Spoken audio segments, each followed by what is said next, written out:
Herzlich willkommen zu Sterbeforschung aktuell im Mittelpunkt der heutigen. Welcome to Thanatology Up to Date. The center of today's interview is a psychological approach that is often mentioned when it comes to explaining near-death experiences, namely the claim that near-death experiences are a protective mechanism of the brain. Dr. Eberhard, how would you assess the approach that claims that near-death experiences are a performance of the brain in order to make the horror of death more bearable for us? Ja, also wenn ich diese Frage wirklich so verstehe, wie Sie jetzt stellen, dass das... Well, if I understand your question in the way you're saying it, that the brain actually more or less protects itself by showing a make-believe near-death experience that is beautiful, then we're all really talking about a theory here that is actually discussed in a serious way. I find this idea quite out there. There are several reasons for that. Firstly, that the brain that would just be an evolutionary product could protect itself. Just the idea itself is quite daring, especially when we take a look from the perspective of the past when we assumed that humans had 230 or 300,000 genes. Even then, it couldn't be imagined how the networking of the brain that has billions of networks could be programmed. But this has become even more problematic since we've known that we actually only have about 23,000 genes, which is less than a mouse has. And there is just 1% that distinguishes us from a chimp. There are just 230 genes between a chimp and us humans left. However, I've never heard of a chimp that had a near-death experience. Maybe it hides it somehow. But this would mean that the evolution might have just invested into a minimum of one protein. Genes are just here for proteins. So this would mean that such highly complex experiences would be possible shortly before death in order to protect us. When you think this through, it's actually a pretty wild hypothesis. People who have experienced near-death experiences oftentimes report of experiences with the light, of encounters in a metaphysical heaven. In how far are near-death experiences a mirror of somebody's cultural and individual religious beliefs, his or her personal worldview, or his or her image of God? From my personal point of view, I can't contribute much here. I just know from examinations that there are significant aspects that indicate cultural imprints. This goes far back, even before Raymond Moody's book, which deals with life after death and was published in 1975. Before 1975, an examination was performed by two scientists who collected American and Indian deathbed stories from auxiliary nurses and doctors. And there they found significant cultural imprints. Some of these might even sound a bit strange or funny to us, like an Indian man riding on a cow into the hereafter, or an American who got into a taxi.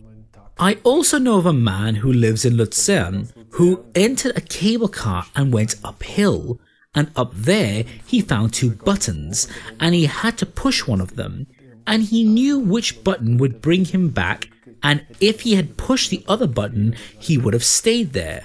So, some elements can be quite bizarre, but when we look at the sample with the cable car, we can clearly see a cultural imprint. People who grew up in a society without these modern devices wouldn't experience such elements. And also, when we speak of tunnels, this is an element that is mostly described as a tunnel in Western cultures.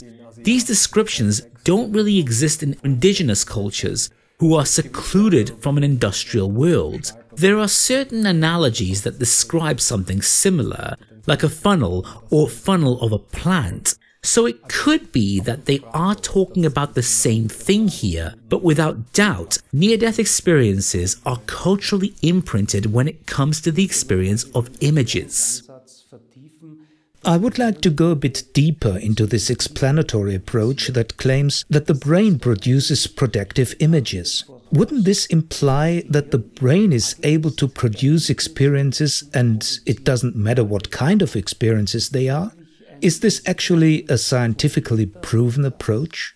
It's actually our experience in everyday life that, let's say, is quite secure. What I mean by this is that our experience of everyday life starts every morning and extends to the evening, and this practically happens every day. Then we make the experience that we stop breathing, we die and our consciousness disappears and life is over.